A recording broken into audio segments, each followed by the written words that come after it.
Para el 14 de diciembre quedó fijada la formalización de 5 ex ejecutivos de la Polar tras el escándalo de las repactaciones unilaterales. La Fiscalía Centro Norte evalúa acusar a los exdirectivos de la multitienda, entre otros cargos, por uso de información privilegiada, entrega de reportes falsos a la Superintendencia de Valores y Seguros, a la Bolsa de Comercio y al público en general, además de lavado de activos financieros, puntualmente en contra de Pablo Alcalde, Julián Moreno y María Isabel Fará.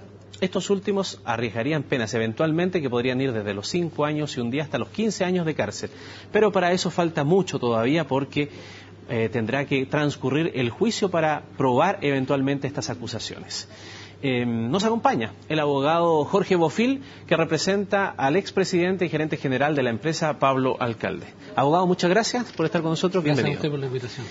A ver, ¿esperaban ustedes, en todo caso, una formalización como la que se está pidiendo, con los cargos que se están imputando? Era algo predecible, yo creo. Sí, era predecible por todo lo que ha ocurrido en este caso, y mal que mal se trata de un caso muy noticioso donde hay bastante presión, incluso desde la opinión pública, para resolverlo. Probablemente de todos los cargos que vienen anunciados en el escrito del Ministerio Público, el más llamativo y sorpresivo, si se quiere, es el de lavado de activos. ¿Por qué razón? A ver, por dos razones. Primero, nosotros no hemos tenido acceso en absoluto a la carpeta de investigación en lo que dice relación con el lavado de activos. De hecho, el Ministerio Público, junto con anunciar la formalización de la investigación y solicitar la fijación de la audiencia, acumuló la investigación del lavado de activos a la que conocíamos de antes, pero al mismo tiempo, utilizando un mecanismo legal de la ley sobre el lavado de activos, ha declarado reservadas investigaciones a esa carpeta, de modo que por ahora no sabemos qué hay ahí. En segundo lugar, porque desde un punto de vista jurídico, y esto lo hemos analizado harto desde la semana pasada, no nos queda para nada claro cómo pretenden construir esa imputación. El escrito en cuestión es extraordinariamente escueto, solo dice que se viene anunciando la formalización de la investigación por este delito por 2 letras del artículo 27 de la ley 19913, que es la que se aplica acá, y cuando se refiere a la fecha de la comisión dice desde 2006 a la fecha. Es todo lo que sé. ¿Usted cree que es muy difícil de configurar una imputación de esa naturaleza? En términos generales, y concretamente en este caso en particular.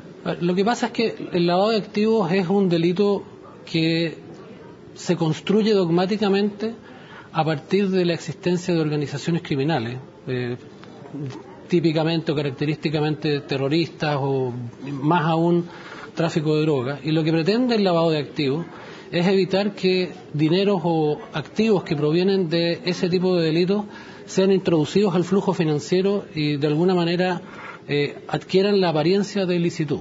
Por lo tanto, estamos hablando de activos o dineros que tienen un origen ilícito, un origen oscuro, y que de alguna manera se transforman o se quieren transformar en algo legítimo. Así funciona el lavado de activos.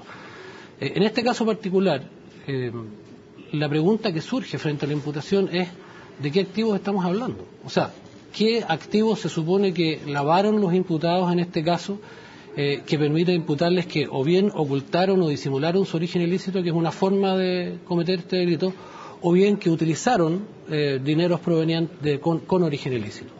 Porque por los cargos que ellos están formulando, y si quiere podemos entrar en el detalle, la construcción es rara. Por ejemplo, cuando se trata de la imputación del delito de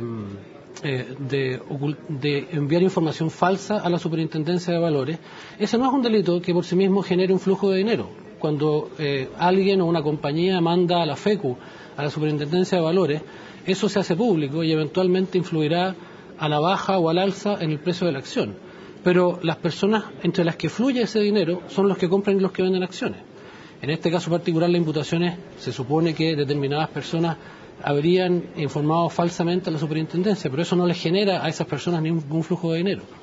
Por otra parte, también se ha imputado, y eso es lo que viene anunciado, un eventual delito de información falsa al sistema financiero, tanto en la colocación de efectos de comercio como en la entrega de créditos por los bancos a la Polar. Pero esos son dineros que tampoco están en manos de los imputados, están en manos de la Polar. Entonces, le insisto, naturalmente que esperamos escuchar más de esto en la audiencia de formalización de la investigación, pero por lo menos tal como está anunciado, nosotros no nos logramos imaginar cómo está construida esa imputación. Y eso es interesante la segunda tesis, porque uno podría pensar, ya que tan escueto también es como lo que se ha señalado, es que en la obtención de créditos, claro, ahí hay un dinero que de alguna manera hay que blanquearlo para que parezca que está bien, digamos, blanquearlo en el Pero sentido... es bien raro eso de blanquear dineros que están en la contabilidad de la Polar y que se los prestaron los bancos. Ya, ¿no? Y eso puede ser atribuido a personas individuales o a la empresa en particular, siguiendo la construcción de esta teoría. En el derecho penal clásico chileno no existía hasta hace muy poco tiempo atrás una imputación penal a las empresas y típicamente se decía que por las empresas o por las personas jurídicas responden las personas naturales que han intervenido en los delitos respectivos. Por lo tanto, si se supone que se cometió un delito al interior de la Polar, efectivamente el Ministerio Público podría imputarle a las personas naturales que hayan realizado esos hechos un determinado delito. Sin embargo, en este caso particular no parece que así fuera, porque la Polar figura como querellante en esta causa. Exacto. Y por lo tanto no es acusada de nada, sino que es un acusador. Y el Ministerio Público no ha pedido, por ejemplo, que a la Polar se le prive de la calidad de querellante. Esa es la razón por la cual le digo que nos resulta un poquitito extraña esta tesis. Habrá que esperar, sí, definitivamente, cuáles los argumentos más fundamentales para sustentar esa acusación.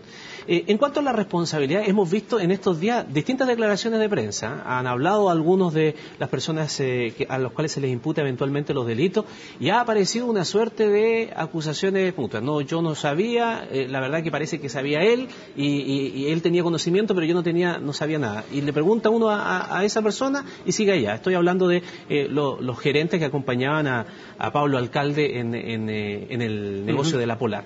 ¿Qué usted concluye respecto de estas defensas públicas en donde, luego entraremos en el detalle también, algunas apuntan directamente a que su defendido sí tenía conocimiento? De eso hablamos después. Pero de esta suerte de, no, yo no, él sí sabía.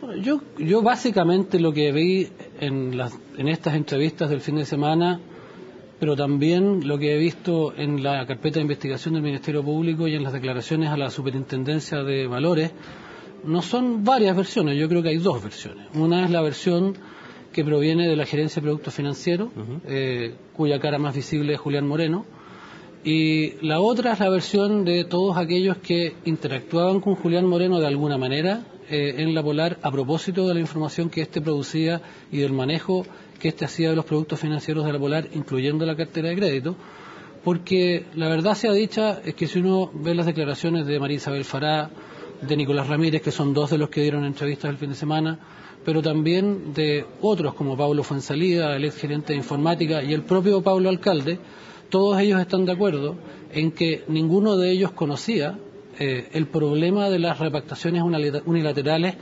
en la forma que explotó en junio de este año. Eso es interesante, cuando usted dice en la forma que explotó este fin de año. ¿Quiere decir eso que sí conocían algún tipo de problema, pero que no lo relacionaban con una magnitud que obligara a tener las provisiones del caso? A ver, el propio Nicolás Ramírez en la entrevista que le dio al diario El Mercurio hoy día declaró, y así lo había dicho también antes en la superintendencia, que a fines del año 2010 y a petición de un abogado externo que estaba a cargo de la defensa de la Polar frente al CERNAC, a raíz del caso de las repactaciones unilaterales, que es un juicio y una denuncia de la que no conoció el directorio de la Polar en su momento, declaró Ramírez que Luis Eduardo Toro, que es un abogado del estudio Barros y Errázuriz, que son los abogados corporativos o eran los abogados corporativos de la Polar, había pedido una reunión para aclarar este problema, porque este problema aparentemente se había venido arrastrando durante todo el año 2010 ante el CERNAC, y el número de las repactaciones de las que estaban hablando variaba, y esto tenía que ver con dos juicios ante el CERNAC que se estaban tramitando, uno en Copiapó y otro en Santiago. Y lo que declara Ramírez y lo que declara también el mismo Luis Eduardo Toro es que se reunieron a fines de año con Julián Moreno para que éste les dijera en definitiva cuántas eran las repactaciones unilaterales que podían esperarse que pudieran generar problemas con el CERNAC. Y la respuesta de Julián Moreno fue que estábamos hablando de algunos cientos de casos de repactaciones unilaterales. Para la gente que conoció el problema específico de las repactaciones unilaterales, en la medida que se tratara de algunos cientos de casos o de un par de miles de casos, obviamente que ahí lo que había era un problema, pero ese problema tenía que ver con una relación de la Polar con los clientes. Y esa es la razón por la cual todo esto se concentró siempre en entender cuál era el riesgo que existía frente a esos clientes ante el CERNAC, que es el organismo de gobierno que protege los intereses de esos clientes. Ninguno de ellos, por sus propias declaraciones, conoció ni tuvo la oportunidad de conocer que en realidad el problema de las repactaciones unilaterales no era de un par de miles o de algunos cientos, sino lo que se supo a mediados de este año, es decir, que estábamos hablando de 500.000 casos. Y una y otra situación son completamente diferentes desde el punto de vista de aquello que se investiga hoy día y de lo que se imputa hoy día, porque estamos hablando de 500.000 personas cuyos créditos estaban repactados unilateralmente. Este es un número grueso que se maneja, pero que precisamente por su volumen, dado que se trataría de cartera de crédito o cuentas por cobrar de peor calidad de aquello que originalmente se suponía, esto hace que uno tenga que provisionar parte de esos créditos. Estamos hablando de que de 500.000 clientes que, por poner un número global, le debían 100 a la Polar, pero se estimaba originalmente que de esos 100 iban a pagar 85. Cuando se conoce este problema, eso impactó derechamente en que las provisiones tenían que ser mayores. Pero eso pasa cuando usted tiene 500.000 problemas, no cuando tiene 2.000. Esa es la razón por la cual Nicolás Ramírez dice, sí, yo supe a fin del año pasado, pero de lo que se habló es de algunos cientos de casos. Hacia atrás, ni siquiera el término repactaciones unilaterales llamaba particularmente la atención, como lo han declarado muchísimas personas que trabajaron en la Polar. Nosotros hemos hecho una investigación en estos 6 meses respecto de todos los nombres que tenían los productos que generaba la Gerencia de Productos Financieros.